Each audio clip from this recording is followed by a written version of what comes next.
to Paddling Adventures Radio. I'm Sean Rowley, and with me is Derek Spesh. Hello. How's it going, Derek? Fantastic. Great day. I saw, do you know the live feed from the Visitor Center at Algonquin Park? Yep. What was it? It was Monday? Anyways, one day this week it snowed. So they showed all the fresh snow from the Algonquin Park Visitor North Center of us, camera. the last week or so, there's been little bits of snow at different places. Little bits here and there. Yeah. It's on its way. Yep. It's November already. This is true. It is And November. winter is on its way. Not too close, though, because I haven't changed my snow tires yet. I still got to do that. Yeah, I got to do that still, too. I forgot that November was coming after October. Only this year. Nerd. No, I've been cleaning out my garage, rearranging stuff in my garage, because I have to make room for, because somebody went and bought a new canoe. Tracy. I just like to talk about best laid plans. Ah, yes. So I have a ton of crap in my garage. When you talk about crap in a garage, I will send you a picture of my garage. Yeah, there's way too much stuff in my garage, and about 80% of it gets used, but it's just not organized in an efficient manner. Oh, okay. The space used in there is not used in an efficient manner. Mm-hmm. I have a giant tool bench. Yeah. And you know what it's used as? Shelving.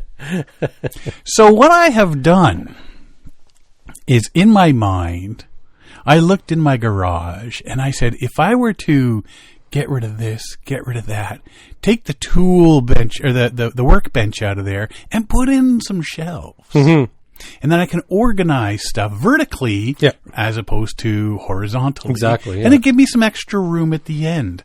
And then if I take the two sawhorses that I have and put two canoes on there, or the new canoe and the kayak, and then I get two more sawhorses and put them behind that, then I can put stuff underneath. There you go. And Perfect. In my mind. Did you see the canoe racks I sent you? I saw the canoe racks you sent. So I Googled, and there's a lot of stuff on like Pinterest. They sell plans and stuff. Mm-hmm. I just grabbed a screenshot of it, but it's a freestanding. I need a freestanding one because I don't want to. My neighbors, if they complain, she's not that nice. Anyways, so I don't want to pull up something that's dug into the ground because I will put it right up against the fence. Right. So it needs to be a freestanding rack. So this is a nice rack. It'll hold 3 watercraft or more if you want to make it taller. And see, I'm limited height-wise because I have a whole bunch of shelving that hangs from the ceiling, you do, right? Which I have to clean everything off of and make that better as well. Mm-hmm. That's my next project.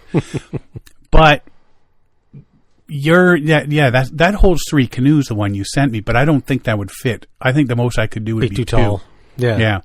So when I put 2 of them on the sawhorses, at least I can pile a whole bunch of stuff underneath.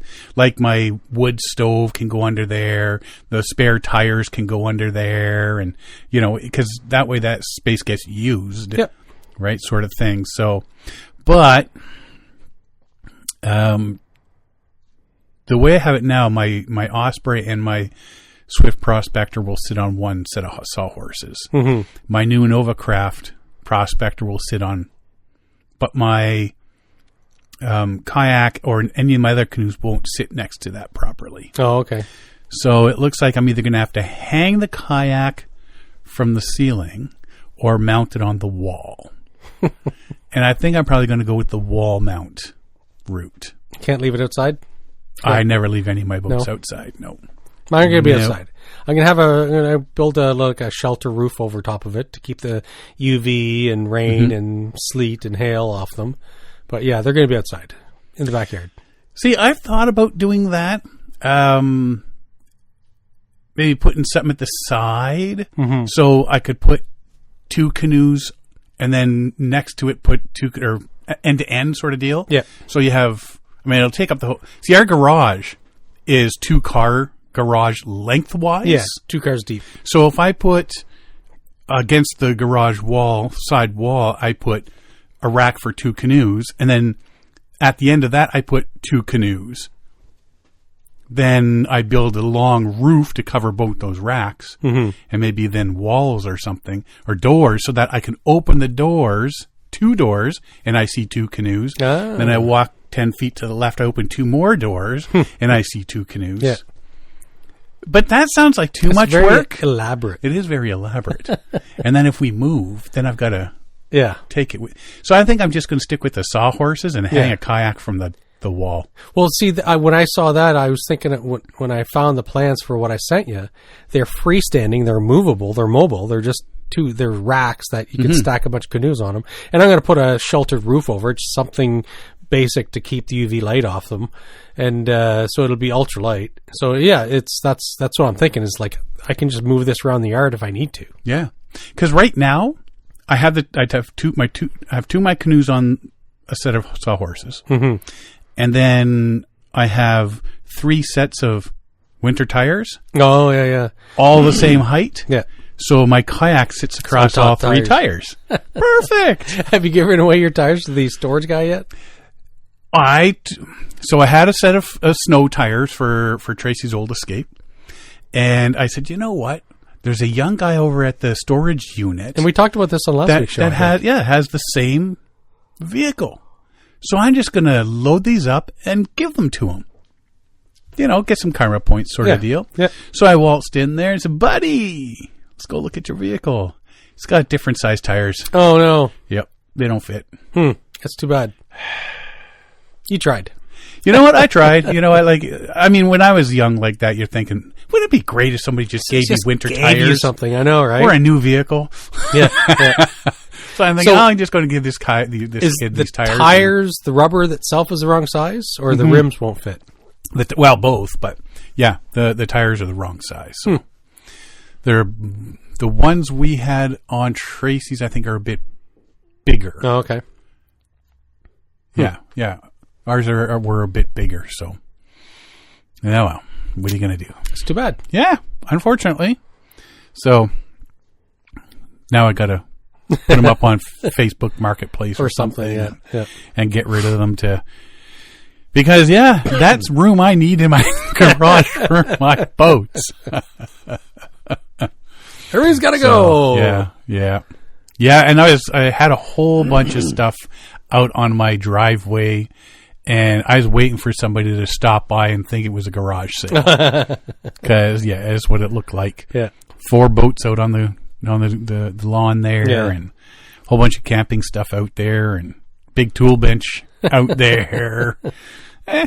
All good. Yeah. But, do you remember I had to fix my power drill?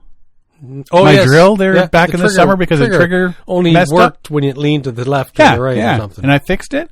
So I'm going through all the stuff underneath my tool bench because I have my jointer there, different saws and everything down there, and skill saws and all that sort of stuff. And apparently there's an electric drill down there. Another one. Apparently, rechargeable. Yeah, like battery powered. Where's that come from?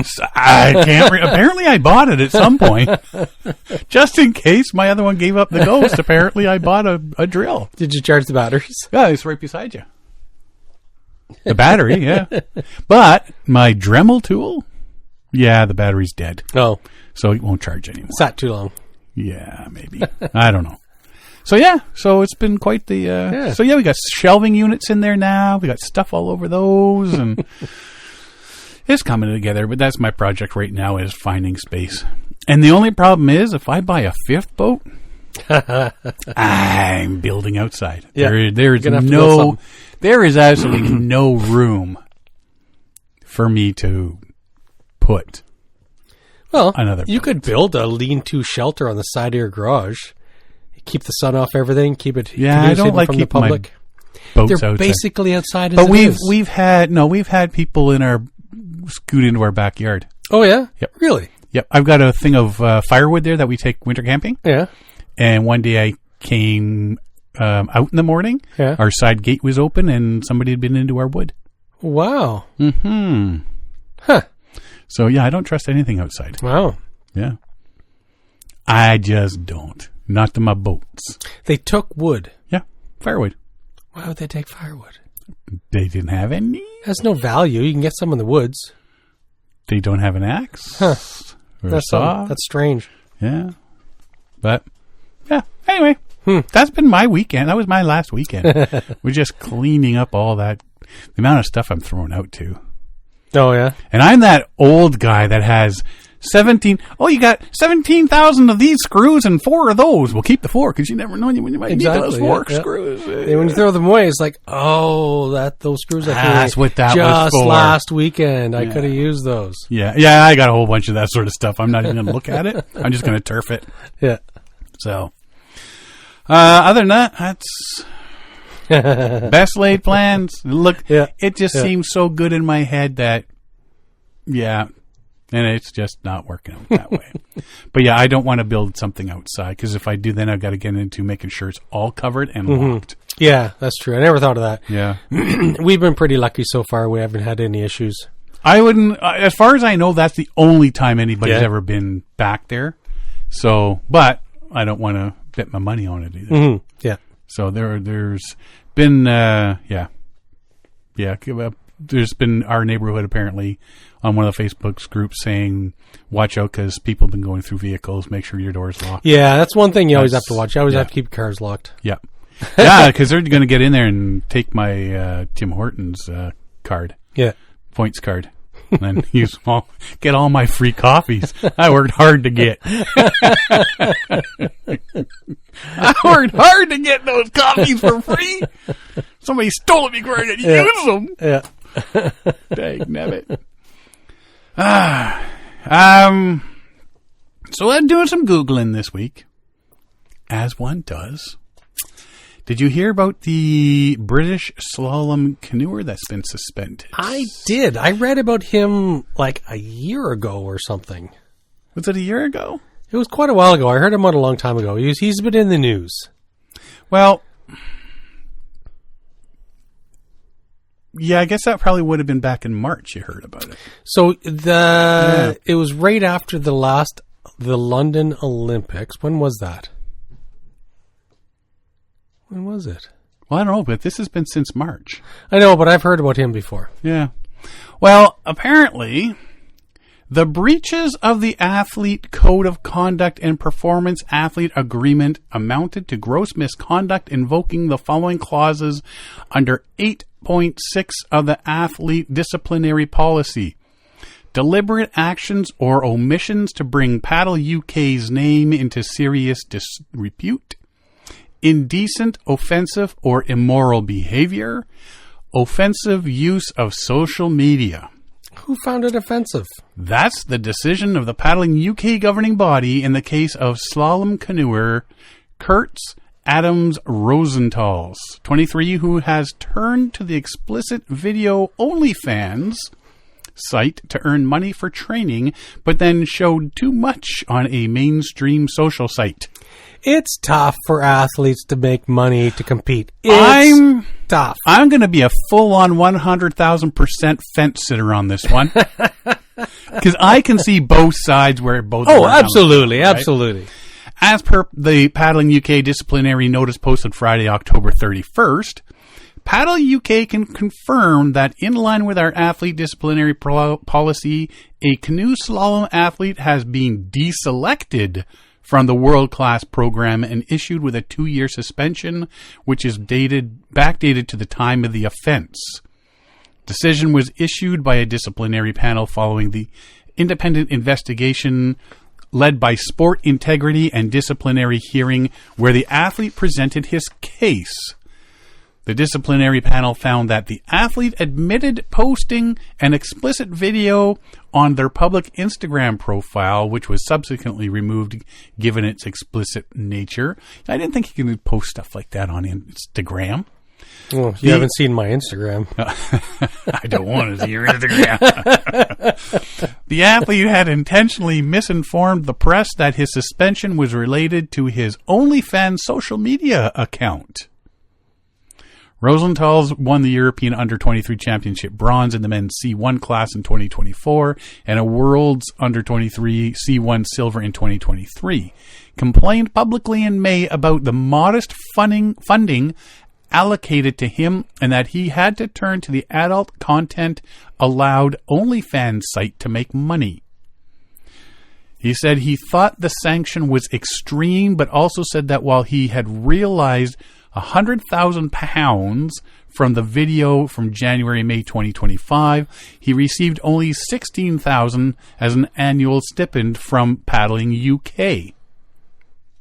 So, yeah. So they were giving him, like, minuscule amounts. Yeah. Which I remember reading at the time, he had to move back in with his parents because he couldn't afford, once he started training full-time, he had to give up his job. Mm-hmm. And he could no longer afford, public transport and groceries and rent and all that stuff. So he had to move back in with his parents.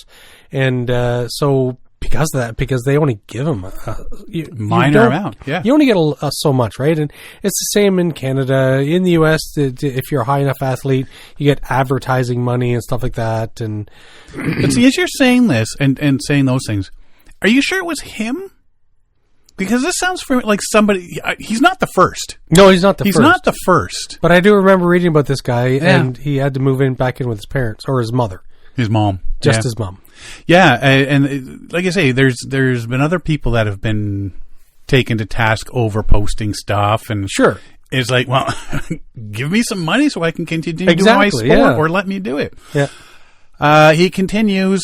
The ban would have never happened if athletes were funded properly, and while I understand the video could be described as crazy, it was not illegal, and certainly shouldn't be the reason for banning an athlete. Mm-hmm.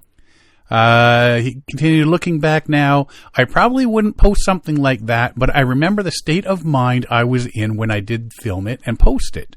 It was the first time in my life I saw real progress in my financial situation.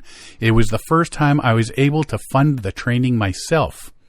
It was the first time I was able to get my mom something nice after her sacrificing everything in order to allow me to chase my dream, and it came from crazy videos like the one that got me banned. I saw a direct correlation of me making those types of videos and my life situation improving. So I was in this state of mind where I knew that all I have to do is continue this, is keep making videos like this. It's a crazy world we live in. I don't regret it. As the posting was in March 2025, Rosenthal's will be internationally eligible again sometime in March of 2027. Well in advance of the 2027 ICF World Slalom Championships in Spain and a shot at participating in the 2028 Olympic Games in Los Angeles. There you go. So, I can fully understand where he comes from on this. You know what? It's money is tough. And it is. And for him to pay for his own training program, he found a way. Unfortunately, it from Paddle UK's point of view, you represent... puts them in a negative light. Yeah. Yeah. Right? Understandable. I understand both sides. Yeah. His situation is common to athletes in many Olympic sports which do not have mass public followings and which see very little revenue outside the quadrennial Olympic television money from the International Olympic Committee. It's not a rich sport for Rosenthal's or almost anyone else, save for a few superstars who win Olympic, World Championships, and World Cup golds. And Rosenthal's isn't doing that, at least not yet, and not until 2027 at the earliest. Well, fortunately, because he's not part of the team, he can continue to fundraise because he's not besmirching Paddle UK. True. And what's to stop him from getting citizenship somewhere else and paddling for someone else or a different team or something? Or going pro on OnlyFans. Right? Whatever. Yeah, it's a tough thing to choose. You know, if you're willing to do that sort of thing and make the money. Yeah. I mean, Paddle UK's got to be thinking, well, okay, there's less money we have to deal with. Right? Right? So he's funding himself.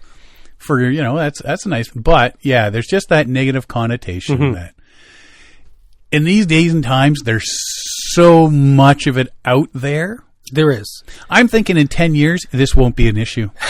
This would not be an issue in 10 years. No, I think it still will be. I don't know. I don't know. The way things are going? So it is, funding is hard for amateur sport. It's not like you're making lots of money, and if you go pro, you can't compete at amateur level, although, they still do let hockey players and basketball players play in the Olympics, yada, yada, yada. But I do like to see that, like, for example, what is it, 2032 Australia has the Summer Olympics, and they're sinking a lot of money into athletes. They're building up all the programs. They're putting a lot of money, moving a lot of alligators, and so they are spending the money to develop their young athletes, and it's something that I think countries really should. If you want your youth to grow up and work at a high level sports wise, then you gotta throw some money into it. You can't let them, like, if you're going to say, hey, here's $16,000, make that last year. It's like, I'm sorry, what? Right. You want me to... Well, you look at skating and stuff, right? Just because that's what we were doing. The amount of money they charge for lessons and coaches and ice time and all that, $16,000 would be gone instantly. Like that. Yeah, a couple costumes, yeah. Yeah, and you got to think with the travel...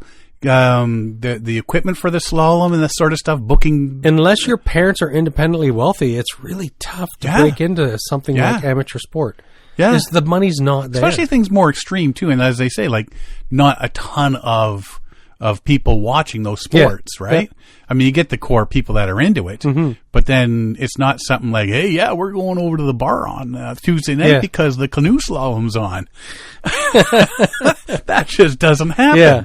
And to compete at that level, it takes a certain amount. You can't be skimping on food. You need that energy, like the protein powders, this, that, the other thing, the meals. You have to eat properly. Yep. And if you're not being funded properly, where are you going to find the energy to compete at that level when you can't even eat properly?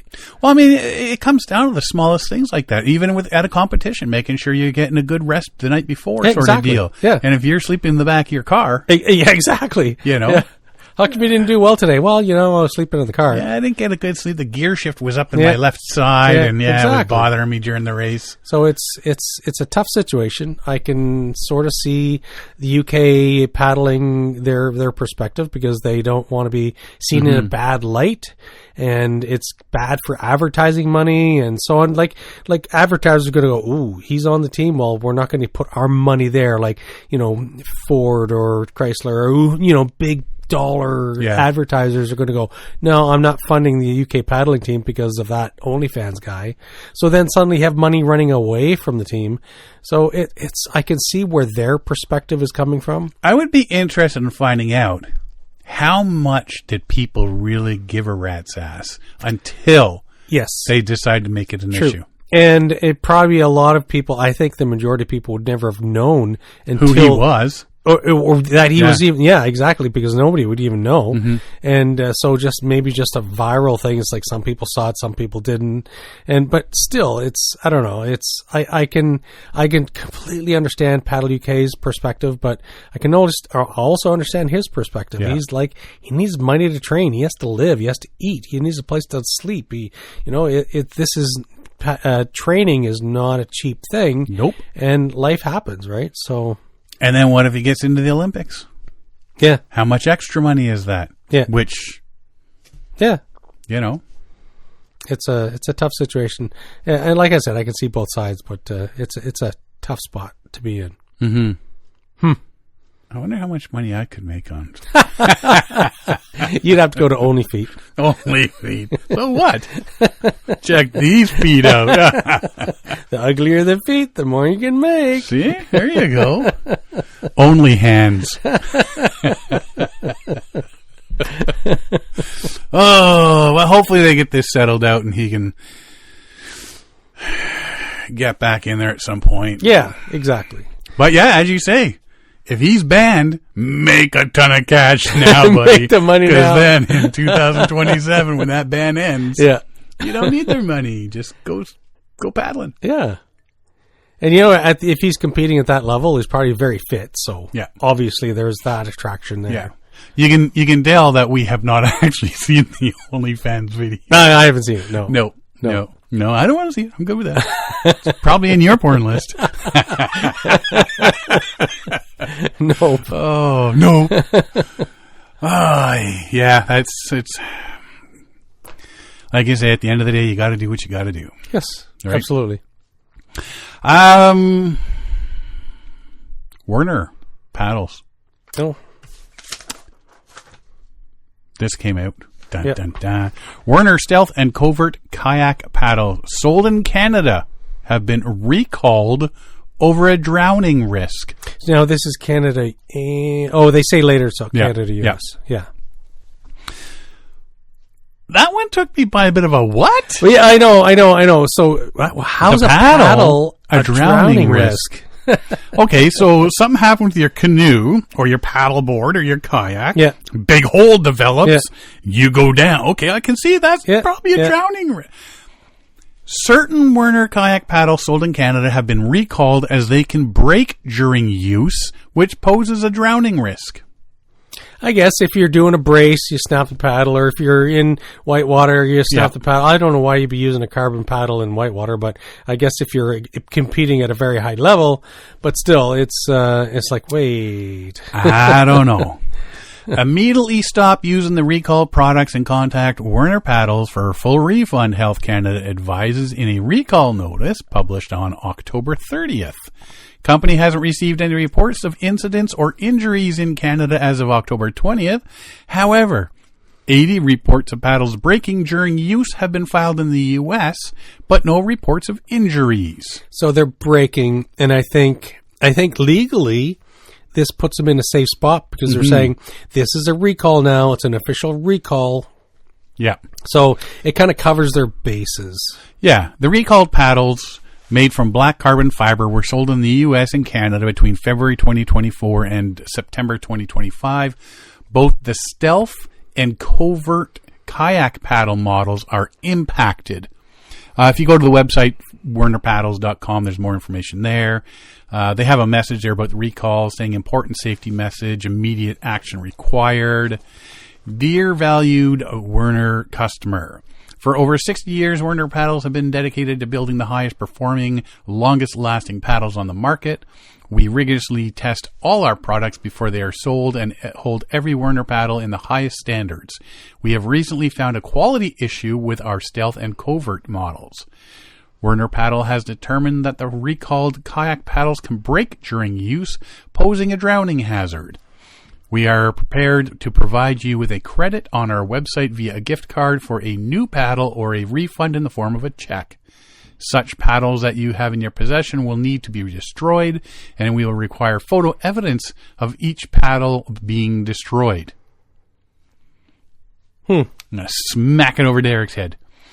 Please find a link here where you can register to receive a gift card or refund and upload photos of the destroyed paddles. You may use a gift card to purchase other paddles, or if you choose, you can wait until we fix the issue with the Stealth and Covert paddles, at which time we will replace the paddles with an updated model. Please do not hesitate to contact us by email, stealthcovert@wernerpaddles.com, with any questions you may have. We are sorry for the inconvenience this may cause you or your customers. Thank you for your partnership. Sincerely, Werner Paddles. That's, again, on their website, wernerpaddles.com.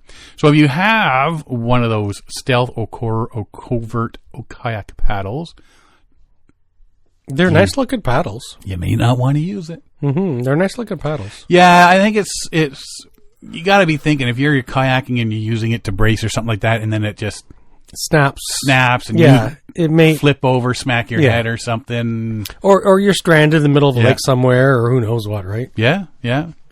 But I just thought that a paddle can cause a drowning risk. I had to read the whole thing. Sometimes the the headline just sort of catches your eye. So, but yeah, this just puts them out there, at least saying, you know what, we found problems with these paddles. Don't use them. Send them back or destroy them or whatever for money and or to get your money, you have or, to show that you destroyed the paddle. Yep.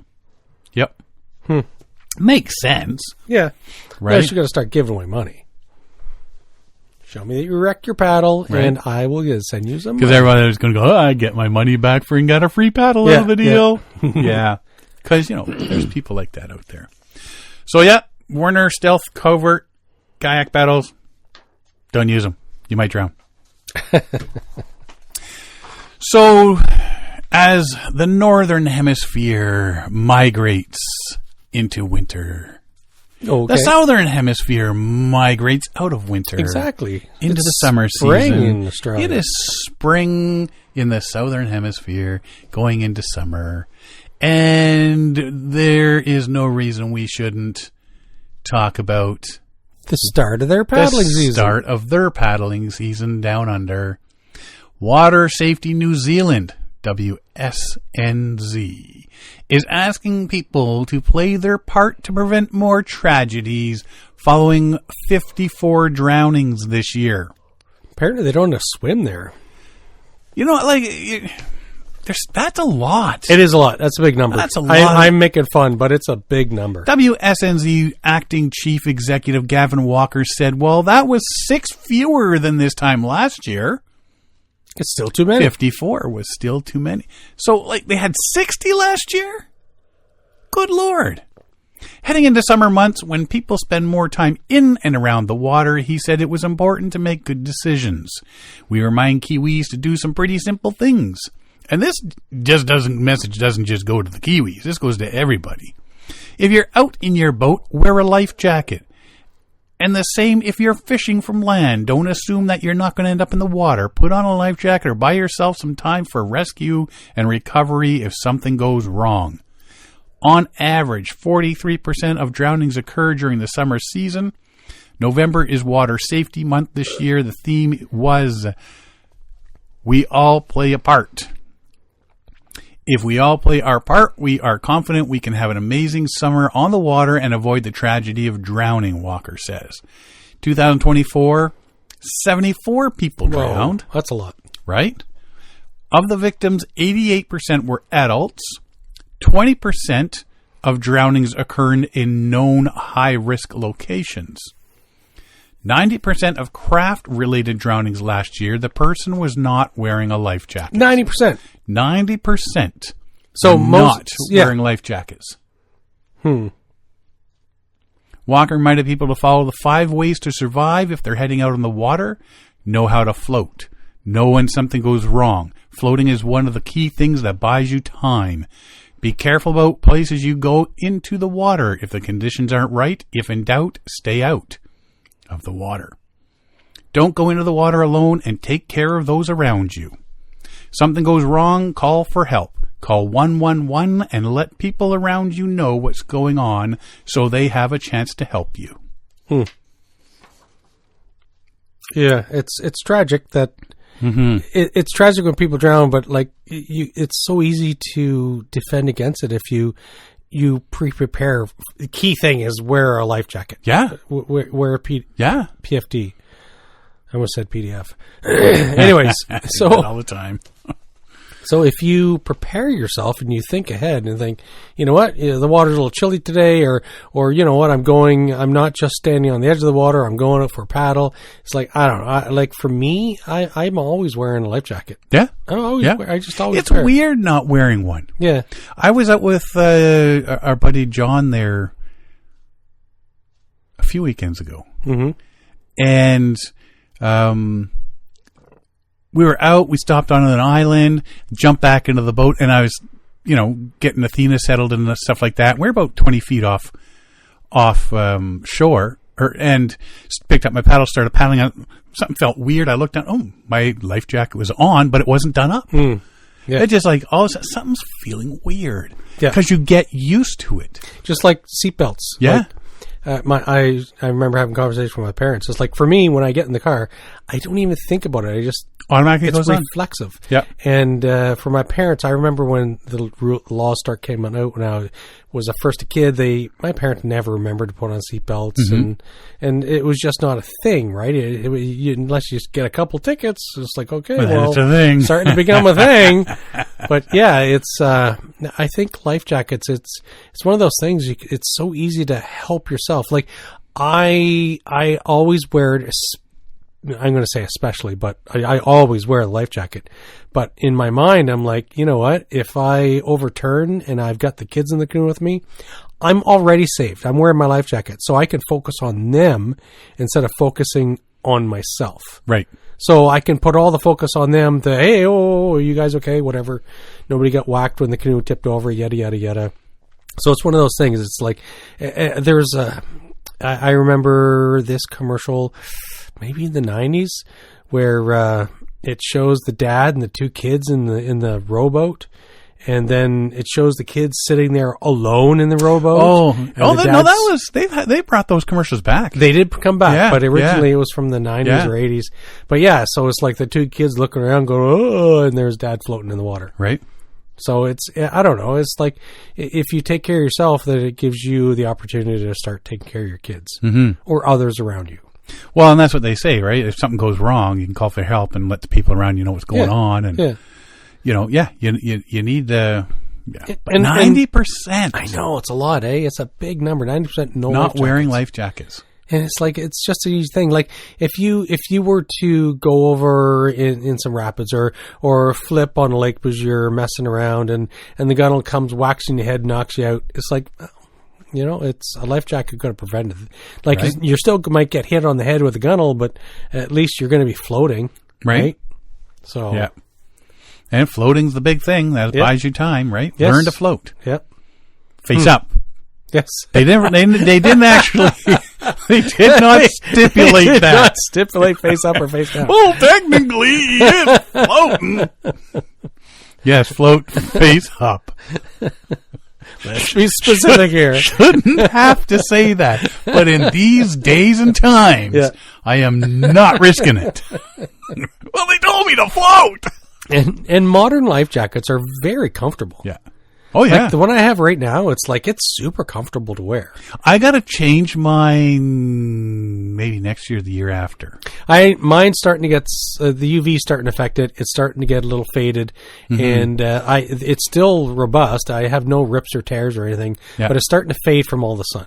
So I'm starting to consider a new one, and I just haven't really nailed down the brand or the style. Well, see, yet. that's the thing is, I have mine. I'm totally blanking on the name now, too. But I like it. Yeah. It fits well. It wears well. It floats me well. It's comfortable. I've jumped in the lake so many times with this life jacket. Who makes the yellow ones? Yellow and black. Why yellow ones? Yeah. I am totally blanking on the name, and it's bothering me now. Cocotat. Yeah. Yeah. Cocotat. Just totally blanking on the name. There's some of the newer ones. They have these attach points for for the rescue bags and whatever, tethers and front pocket, and there's a lot of nice features on some of the newer life jackets. Mine has a knife on the upper corner. Mine does too. So I put a cut rope or a dive knife fishing. on mine. Yeah. Cut fishing line from trees as I'm going down the river. Yeah. Yeah. Yeah, it's so easy to find a decent, comfortable life jacket that doesn't bother you. That's the only reason I've postponed getting one a bit early is it's so comfortable because I don't want to. Yeah, buy a new one. They're that's not that expensive. expensive. They're $200, whatever. Yeah. So. Yeah, I think next summer or the summer after. I think probably next summer. It's about time. I think. Yep. Gear up. I have so many things attached to it. Right. Like I've got whistle and knives and this, that, the other thing. Phone cases and I don't need a phone case attached to mine. No, I put mine in my pocket. Yeah. Anyway, be safe out on the water, especially you folks that are now heading into summer down in the southern hemisphere. Be safe. No goofiness. Don't make me come down there. Don't make me talk to you. Don't make me come down there, misters, because I will. This one's pretty close to home. Students cheered when Emily Choi broke the news about their first lab assignment. It's not typical reaction from students, but then paddling in paradise isn't the usual assignment. I'm sorry, but I still can't believe that these sort of things happen in college and university these days. Oh, yeah. Over the course of 2 weeks of September, all 165 undergraduate students in Choi's Fundamental and Applied Ecology course went on a guided 2-hour canoe trip in Coots Paradise. Added bonus, the biology department covered the cost of the trips in McMaster University's backyard. Now, McMaster's down in Hamilton here, the other side of Toronto from us. There was some initial trepidation mixed with the excitement. About half the students had never been in a canoe. And at the end of the class, a student stayed behind and sought Choi out for some extra reassurance. "Can I really do this?" the students asked. "Of course you can," said Choi. "There's nothing to worry about." And true to her word, every student and all their phones made it They had to back specify to that, shore. right? Yeah. Nobody dropped their No phone one in the dropped water. their phone in the water. The students explored the Coots Paradise ecosystem and saw a whole lot of wildlife, from egrets, ospreys, great blue herons, turtles, and frogs. Located in the western tip of Lake Ontario in Burlington Bay, Coots Paradise is a 600-hectare nature sanctuary managed by the Royal Botanical Gardens. Sanctuary includes a 320-hectare open water marsh, 16 creeks, and 25 kilometers of shoreline. Teaching assistant Flynn O'Daker, who's spent many family trips in canoes, paddled out with the group of students.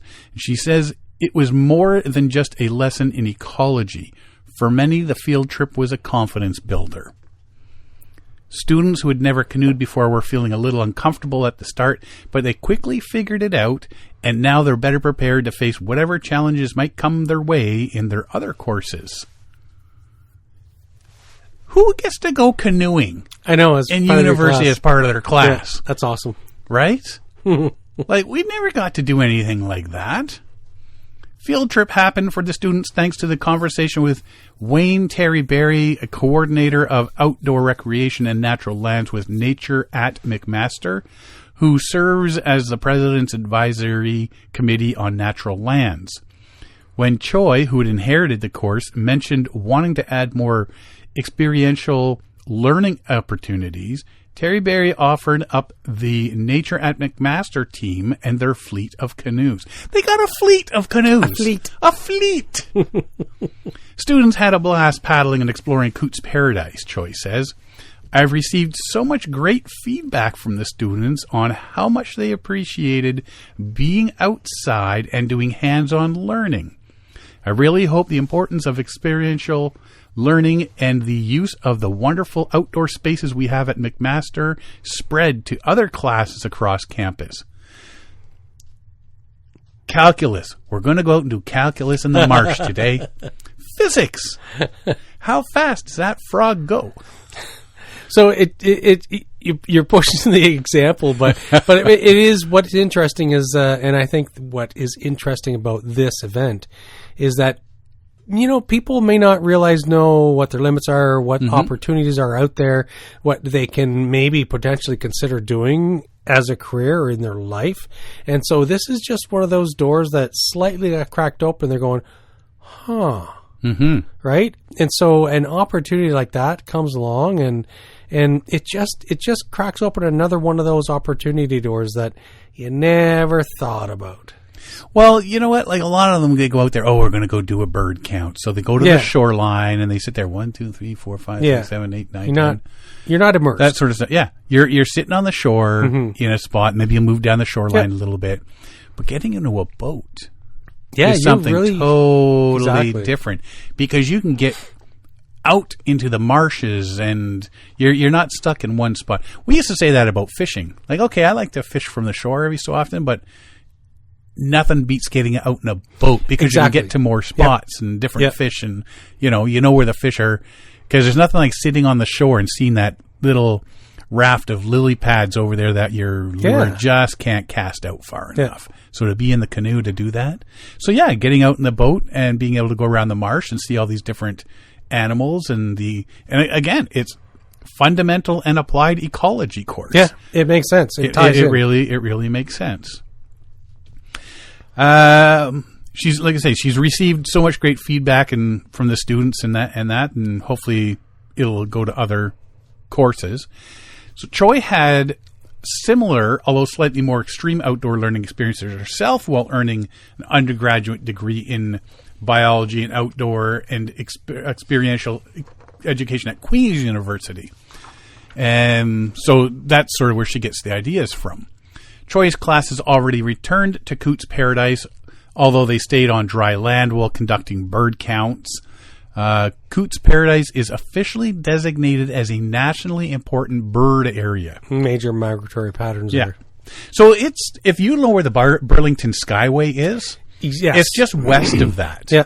So it's a large bay. Mm-hmm. If you've ever passed over the Skyway and looked down at the factories and stuff, if you were to look further to the west, then there's a second bridge, and inside that second bridge causeway, then that's where all this ecological area is, with all the marshes and the hiking trails and the biking trails and so on, right? So it's a very nice area. Mm-hmm.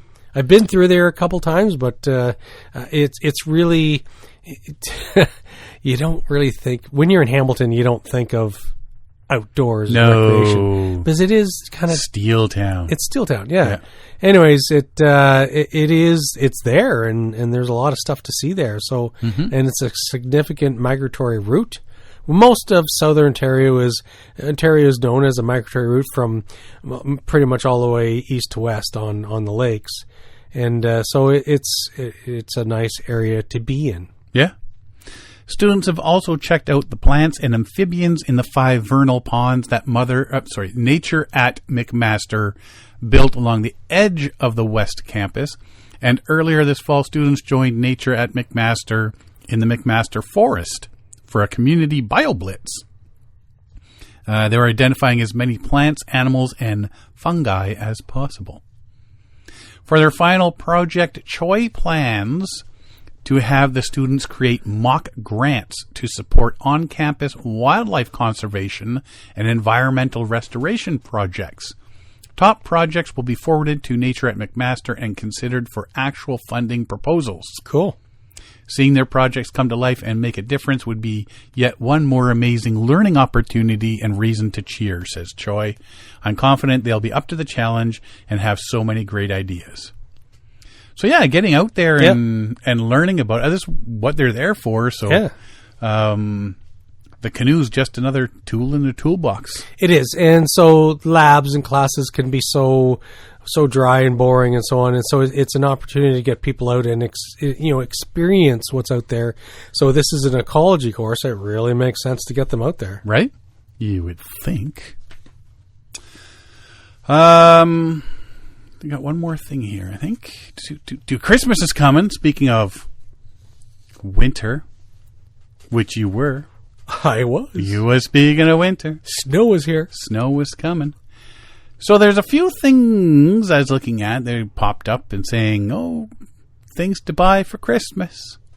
And there's one thing I know you would want.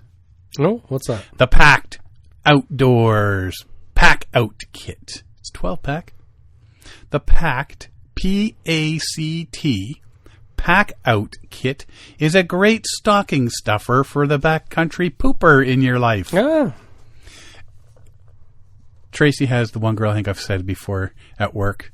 Says, Tracy, are you going on one of your pooping in the outdoor trips? Poop in the woods trips? Yeah. The Pack It Out Bathroom Kit includes a durable outer bag for transporting your poop safely, a large inner bag to poop in, and poop powder to deodorize and dehydrate poop. Make it easier to transport. It even has packed wipes to get you clean below and antiseptic hand wipes. This is now, for some of the stuff that I do come across and read, like there's a lot of all these mountaineering locations. There's there's a lot more rules showing up because as More and more climate people. change happens, glaciers are melting, and they're seeing a lot of these mountains. It's like, oh, we've been pooping on this mountain for 50 years, and we're starting to see the results as it melts. Mm-hmm. So these big brown streaks are coming down the sides of the mountains because people get up there and they go into the glacier and stuff. Everest now, you have to bring out everything. You have to, yeah. Yeah. Pact came on the scene with its fungi magic that could help break things down left behind in a cat hole, and then created this kit for times when packing it out is necessary, which seems to be a growing trend. You can also check out the Pact Light Bathroom Kit, which has a trowel that doubles as a container for Pact's fungi tablets and wipes. PactOutdoors.com. P-A-C-T Outdoors.com. I don't know that I would want to be going on a 3-week trip. And pack that much stuff back Hey, do you remember that poo we had on day 2? Yeah. Here it is. But I think with the way that outdoors recreation is growing and becoming more and more popular, like in the past, like, you know, you could go to some place and it's like, geez, I think I'm the first person here this whole summer. But that's changing. So when you are going to an outdoor area that you are used to going to, and it's like, oh, there's been a lot of people here before me, and now you're trying to find a spot to go in the woods that you're not digging a hole over somebody's old hole, and so it's starting to make sense with the amount of they dug a hole. Exactly The amount of toilet tissue flowers. Yeah, and so I think this is a lot of people have to educate themselves, because the last thing you need is them to start closing down areas. Like we talked about them closing down an area out west. Mm-hmm. Is it Crater Lake? Well, I know there's a place in California even that was closed down. They've put a mandatory 2 years. I think it was Crater Lake, wasn't it? Or it was something like that. Yeah, it says no more we're camping. We're done for like 2 years. Like nobody's allowed back here until 2028 or 2029 because people love the area to death, and so many people it's just so much human waste and garbage and so on, and so we really have to start being more responsible, and so people are going to go, wow, I'm not going to carry that out with me. It's like, well, then we're going to have to close down the area and nobody can go here. Back in the day, the old pioneer days, they used to scoop up the old cow patties that were dry and the buffalo patties. And cook with them. And they could use those in the fire. Yeah, because cows and buffaloes, they're ruminatory. Ruminants. Anyway, something like that. That whatever that word is. Yeah. So they don't really fully digest, and so it's like elephants. You can, once it's dried, it's just basically dried grass. It's like a firewood. But you think about all the granola and all the trail mix and everything you eat on a trip. When that drying powder dries it, can you then use it as fuel? Maybe. Just asking. I don't know enough about this technology. Just asking a question here. Hey, how'd you like your tea? I brewed that hot water over my poop.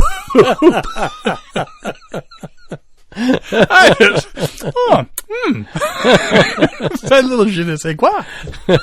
Do you have a jet boil stove? No, I have a Sean boil stove. Right?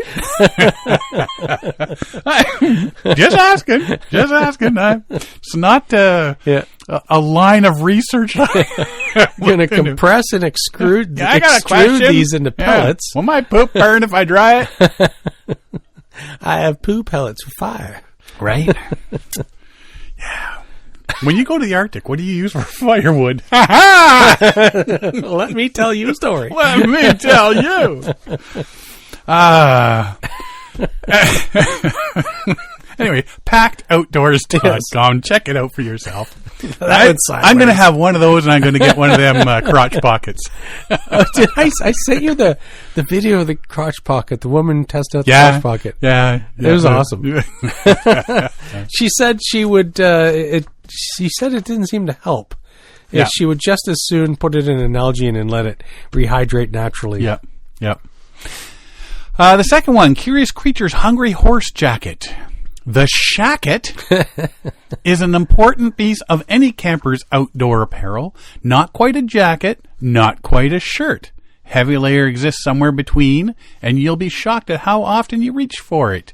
If the camper in your life is in need of a shacket, there are a lot of options out there, but a few of them deliver as much quality and style as the Hungry Horse jacket from Curious Creatures.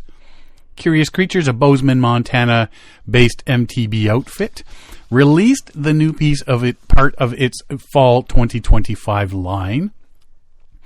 They've got her hands on a sample and haven't stopped using it since it arrived in the mail. Thick, fleecy material is soft to the touch and warm, and the workwear style looks as good around town as it does at the campsite. So does my plaid jacket. It's got enough pockets to easily store what you need, is durable enough to handle the rough and tumble needs of camp life, and is warm enough to fend off chilly nights around the campfire. We are CuriousCreatures.com. Check out their shacket. Hungry Horse jacket. It's a nice looking jacket. Oh, it's a nice looking jacket. It's very expensive. Very expensive, but it's a shacket. It's a shacket. Yeah. I like it. It's not a shirt. It's not a jacket. It's somewhere in between. Somewhere in between. It's a perfect thing to get. We are CuriousCreatures.com. And the last one I've thought about many a time. Crazy Creek Air Cleaner. Crazy Creeks are one of the most widely used non-chair chairs in the world. They're always at campsites, soccer games, park barbecues, concerts, beaches, by rivers, and everywhere people want to sit down. I've seen a lot of this style thing, not the air one, but this style chair. People will use them in canoes. Mark in the park. Oh, does he? He used to use. I haven't seen if he uses it lately, but yeah, he always had one. The new Air Cleaner is the brand's first foray into the inflatable space. With just 3 big breaths, it inflates and you've got a comfortable sit pad, or unbuckle the supports and lay it flat for a napping pad or sitting space for 2. So yeah, it's got a bottom, it's got a back, and there's the 2 straps along the side that connect them, so you can lean back and it gives you some support. I remember Marcus using these. Yeah. Well, now there's an air one, so when you're not using it compresses. It just compresses so small that you can throw it in your day pack or something like that. And if you stop for lunch somewhere, 3 breaths, you blow it up, sit down, have your lunch, relax for a bit. I seem to remember we talking about something this about 18 months ago. Something similar. Well, crazycreek.com, you can get your Air Cleaner. Go check it out. Looks cozy. So those are the 3 things I came across for this week for Christmas ideas. Oh, it gets really small too when it's deflated. It looks like it's about the same size as a paper towel tube. Yeah. When the paper towel's on. Well, that's what I'm saying. You just stuck it in anywhere. Yeah. And then, because when we went on our trip there, and we were stuck inside all the time. Yep. Instead of being able to sit on a bench around the fire or something like that. Or sit on sitting on the ground if the ground's wet, or if you nothing to lean now against. Got to stand all day, and yeah. I don't mind sitting on the ground, but I like to lean against something. Yes. Yeah. Right. Relax the lower back. Yeah. But so this is perfect for that. Yeah. This is nice. It's not cheap. So you got something to keep you warm, something to sit on, and something to scoop your poop. There you go. Packed outdoors, pack it out kit. The Curious Creatures Hungry Horse jacket, shacket. We now have everybody and the Crazy Creek Air Cleaner. Everybody's well on their way this year for their Christmas shopping. There you go. All right. Well, that's all I got this week. You got anything else? I don't have anything. I'm excited about the snow coming, and so I'm looking forward to that. The boys are camping this weekend, and they're expecting some snow on Sunday. Yep. So that's exciting. Snow is better than rain. Well, in my book, you don't have to shovel rain. No, you don't. No, but there's nothing like waking up in the back country with a nice layer and you of snow. open it up and everything has a thin layer of snow on it. And you're the like trees, yeah, everything. It totally changes the look of the lake. And then you're going, where did I put my dishes when I did dishes last night? Where's my shoes? Right? Where's my That's water why bottle? I keep everything in. Oh, the vestibule's a wonderful thing. Yes, exactly, right? Yeah. Yeah, I've gotten to the point there, everything gets put away.